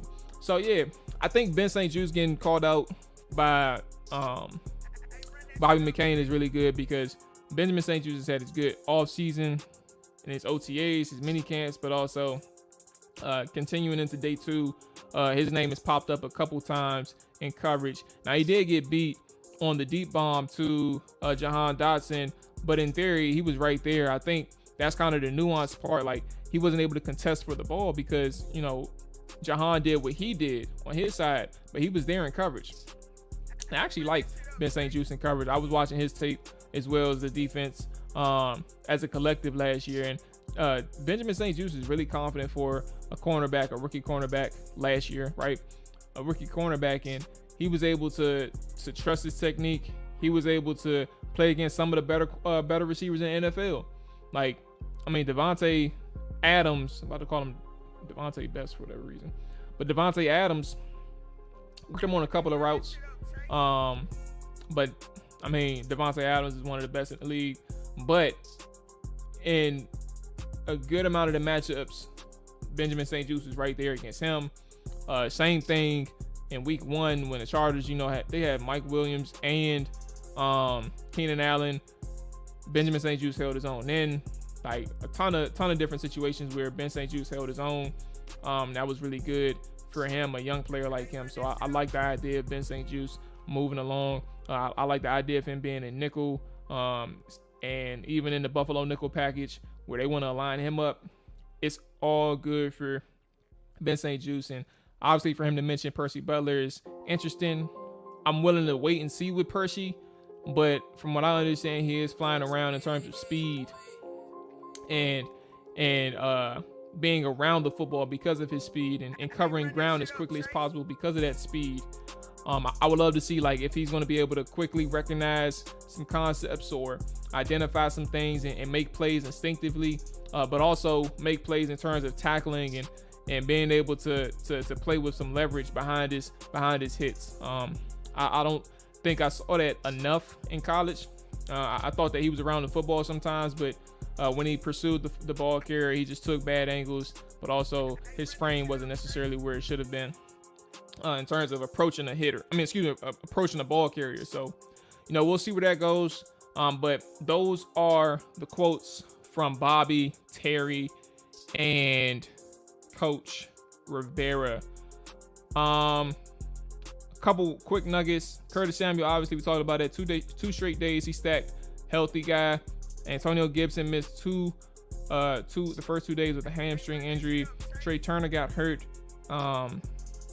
yesterday. I don't know what the diagnosis is. And yeah, that was that. The fan attendance thing, I said we was going to talk about it for a second if we had time. We got a little bit of time. That picture, let me see if I can find it. Who the hell? Where is this shown at? I'm about to share it. I'm about to share that thing. Where that thing at? Where that thing at? There it go, right here. All right, now share screen. Here we go. Oh, let me remove this jump. Okay. Now this is interesting because here we go. And this one right here. And she said, what did she say in her word? The fan turnout for day 2 of the Commanders training camp. Now, this is a pitiful look. And for what it's worth, I only say 2 things to kind of counter her tweet. The fan turnout for day 2 of the Commanders. I did not mean to do that. So what this means is, it infers that this is what it was during the high point of the practice. Apparently that was not the case. Apparently, this was an accurate picture, but I think this was a picture towards the tail end of practice, if not the end of practice. So she took this picture after the fact, or maybe even in the beginning. I can't remember, but it wasn't like at the high point of practice. So, this picture kind of encompasses, a little manipulation, but a little manipulation for engagement, right? But that's the context behind that side. The alternative side is Washington still decided to do a draft lottery or a practice lottery, and limit the amount of people that can come into camp. And when you do something like that, when you limit the amount of people that can come into camp, I think it's valid reasons, right? But even still, I think that's a hindrance. Like, you can set yourself up for situations like this. Like, the media's there, everybody's there that's reporting and covering the team, but you don't have anybody in terms of supporting the team there. And that's probably part of the issue that I'm trying to tap into right now. I don't know if I think it's fair to do a lottery, given the situation, which was, parking was an issue. They didn't know how they were going to be able to accommodate thousands of fans if thousands of fans wanted to show up. But secondly, how do you kind of counter the fact that there's also going to be a lottery and some fans still may not even show up if they, do the lottery? Like, if you want fan support, if you want fan engagement and people to kind of, support this team and have a crowd worth showing, how do you not accommodate that from a parking side, like a parking standpoint, or whatever the crux of the issue was that they like to say it was? How do you not do that? And in turn, it makes your turnout look bad and it goes viral. I think it's been over 13, 15, 17,000 interactions on the tweet, and probably millions impressions. So, like, a lot of people are seeing this and seeing how much of a joke the Commanders fan attendance looks like. But it also gives them an idea that nobody really messes with the team, or nobody likes Dan Snyder, or the team is a joke. In actuality, Washington once again created this issue on themselves. Like, they created the issue of this, and while they had the right intention because of the parking situation, and they maybe couldn't handle everybody to be there, it also looks like this. And you're gonna have somebody come out there and take a picture and tell you that this is the turnout. In actuality, I think they said it was like 50, 60 people there, I believe. This looks like 17. If I had to give a rough estimate, 17 people, 17 fans there. But like 40, 50 people at its high point is the number that I was told, or that I heard. So I just want to say, like, as we close out, the fan attendance thing, it's going to look this way at Ashburn the entire time that people are there, unless it's like a special event, like the military thing that they do sometimes, and then obviously FedEx Field, that don't count. He said the special team number showed up. So yeah, unless that, I mean, FedEx Field is gonna be packed. That's where it always packed. It's easy to get those tickets. I got tickets. I actually have an event. Unfortunately, I can't go. I wanted to go just to chill and relax, but and get drunk. I just want to get drunk and watch football. That ain't sound right either. I think it's time for me to get off the stream. But yeah, man. I think the event at FedEx Field is gonna be good. Just to see what the team is looking like. They're also going to be in pass. They're going to be able to. You're also going to see things up close too. Some of the nuggets that I share, some of the nuggets that you're hearing about. That's all that is. So, yeah, that's everything. Let me stop sharing. Let me close this out. Boom. Here we go. Okay, that is funny. Skins. Hey, so listen. I appreciate everybody for watching. I appreciate everybody for listening. Look, like, subscribe if you're new. Like the show. Again, we're trying to build this thing up, man. I appreciate the interaction, man. The 2 hours flew by. I ain't even planning on doing 2 hours. But it was good, man. I appreciate the people checking in and just conversing and making this thing as fun as I had. And I hope you all just enjoyed the conversation and the dialogue as well. I know we didn't get no callers, but I'm gonna keep opening the floor to anybody and everybody that wants to be a part of the show. So maybe next time, maybe next Monday, we can chop it up, talk whatever it is that you want to talk about. Look, training camp is getting ready to start in like 4 minutes. I ain't mean to do that. Training camp is getting ready to start in like 4 minutes. We all gonna check in and see what the news is for today, and we'll know some things over the weekend as well. I will be back on Monday. The Trapper Dive podcast is going to be Tuesday evening. We do our podcast, our live stream with Dre and AJ. You're going to get introduced to them if you all are new, obviously, and then we'll go from there, man. So yeah, back next Monday, 7 a.m. sharp. Get your cup of coffee. Get your whatever it is you do in the morning. Get it. Tap in with me. We're going to talk some ball together, man. We're going to talk football. We're going to talk everything. Washington Commanders in the morning. Washington Commanders morning show is a wrap. Y'all be safe. Enjoy y'all day. Enjoy y'all weekend. Right? We out of here, bro. Peace.